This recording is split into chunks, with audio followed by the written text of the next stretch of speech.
राम राम राम राम राम राम राम राम राम नारायण नारायण। ऐसे ही किसी संत को उसने दुख दिया और संत के हृदय में कृपा आ जाए तो उस संत की कृपा से वह भगवान में लग जाए, अथवा किसी ऐसे स्थान में चला जाए जहाँ अच्छे अच्छे बड़े विलक्षण दयालु महात्मा रह चुके हैं और उनके प्रभाव से उसका भाव बदल जाए, अथवा किसी कारणवशात उसका कोई पुराना विलक्षण पुण्य उदय हो जाए तो वह अचानक चेत सकता है और भगवान के शरण हो सकता है। ऐसा पापी पुरुष अगर भगवान में लगता है तो बड़ी दृढ़ता से लगता है, कारण कि उसके भीतर कोई अच्छाई नहीं होती, इसलिए उसमें अच्छेपन का अभिमान नहीं होता। तात्पर्य यह हुआ कि संपूर्ण प्राणियों में भगवान की व्यापकता और कृपा समान है। सदाचार और दुराचार तो उन प्राणियों के किए हुए कार्य हैं, मूल में तो वे प्राणी सदा भगवान के शुद्ध अंश हैं। केवल दुराचार के कारण उनकी भगवान में रुचि नहीं होती। अगर किसी कारणवशात रुचि हो जाए तो भगवान उनके किए हुए को न देखकर उनको स्वीकार कर लेते हैं। रहते न प्रभु चित चूक किए की, करत सुरति सय बारहिए की। जैसे माँ का हृदय अपने संबंध से बालकों पर समान ही रहता है, उनके सदाचार दुराचार से उनके प्रति माँ का व्यवहार तो विषम होता है, पर हृदय विषम नहीं होता। कुपुत्रो जायेत क्वचिदपि कुमाता न भवति। माँ तो एक जन्म को और एक शरीर को देने वाली होती है, परंतु प्रभु तो सदा रहने वाली माँ है। प्रभु का हृदय तो प्राणी मात्र पर सदैव द्रवित रहता ही है। प्राणी निमित्त मात्र भी शरण हो जाए तो प्रभु विशेष द्रवित हो जाते हैं।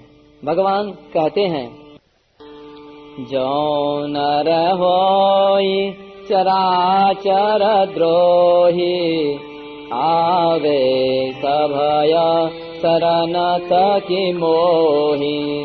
तजी मद मोह कपट छल नाना, करम सज्जते ही साधु समाना।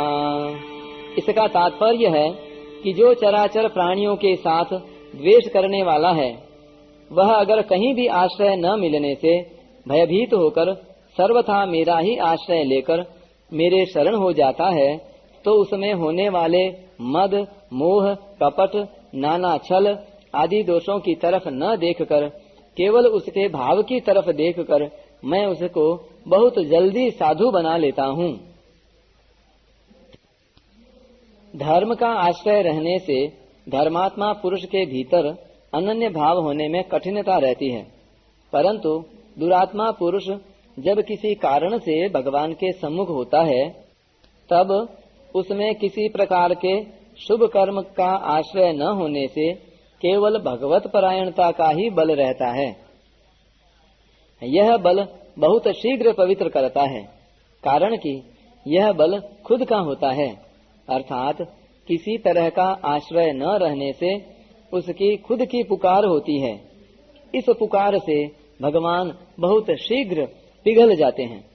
ऐसी पुकार होने में पुण्यात्मा पापात्मा, विद्वान मूर्ख, सुजाति कुजाति आदि का होना कारण नहीं है, प्रत्युत संसार की तरफ से सर्वथा निराश होना ही खास कारण है। यह निराशा हरेक मनुष्य को हो सकती है। दूसरी बात, भगवान के कथन का तात्पर्य है कि दुष्कृति पुरुष मेरे शरण नहीं होते, क्योंकि उनका स्वभाव मेरे विपरीत होता है। उनमें से अगर कोई मेरे शरण हो जाए तो मैं उससे प्यार करने के लिए हरदम तैयार रहता हूँ। भगवान की कृपालुता इतनी विलक्षण है कि भगवान भी अपनी कृपा के परवश होकर जीव का शीघ्र कल्याण कर देते हैं। अतः यहाँ के और वहाँ के प्रसंग में विरोध नहीं है, प्रत्युत इसमें भगवान की कृपालुता ही प्रकट होती है। सुकृति और दुष्कृति का होना उनकी क्रियाओं पर निर्भर नहीं है, प्रत्युत भगवान के सम्मुख और विमुख होने पर निर्भर है। टिप्पणी। यहाँ 15वें श्लोक में दुष्कृतिनः कहकर बहुवचन दिया गया है और वहाँ 9वें अध्याय के 30वें में सुदुराचारः कहकर एक वचन दिया है। इसका तात्पर्य है कि बहुवचन देना सामान्य शास्त्र है, यानी सामान्य बात है, और एक वचन देना विशेष शास्त्र है, यानी विशेष बात है। जहाँ सामान्य और विशेष शास्त्र की तुलना होती है, वहाँ सामान्य शास्त्र से विशेष शास्त्र बलवान हो जाता है। सामान्य शास्त्र तो न्यूनम विशेषो बलवान भवेत, इसलिए एक वचन बलवान है। दूसरी बात, जिसको अवकाश नहीं मिलता वह विधि बलवान होती है। निरवकाशो विधिरपवादः। इसका मतलब यह हुआ कि दुष्कृति भगवान के शरण नहीं होते, यह उनका सामान्य स्वभाव बताया, परंतु उनमें से कोई एक किसी कारण विशेष से भगवान के शरण हो जाए तो भगवान की तरफ से कृपा का दरवाजा खुला है। सन्मुख होय जीव मोहि जबहि, जन्म कोटि अघना सहि तबहि। जो भगवान के सम्मुख है वह सुकृति है और जो भगवान से विमुख है वह दुष्कृति है। भगवान के सम्मुख होने का जैसा महात्म्य है वैसा महात्म्य सकाम भाव पूर्वक किए गए यज्ञ, दान, तप, तीर्थ, व्रत आदि शुभ कर्मों का भी नहीं है। यद्यपि यज्ञ, दान, तप आदि क्रियाएं भी पवित्र हैं, पर जो अपने को सर्वथा अयोग्य समझकर और अपने में किसी तरह की पवित्रता न देखकर आर्त भाव से भगवान के सम्मुख रो पड़ता है, उसकी पवित्रता भगवत कृपा से बहुत जल्दी होती है। भगवत कृपा से होने वाली पवित्रता अनेक जन्मों में किए हुए शुभ कर्मों की अपेक्षा बहुत ही विलक्षण होती है।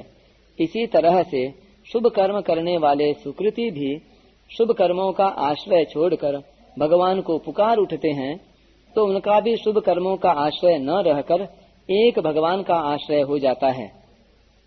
केवल भगवान का ही आश्रय होने के कारण वे भी भगवान के प्यारे भक्त हो जाते हैं।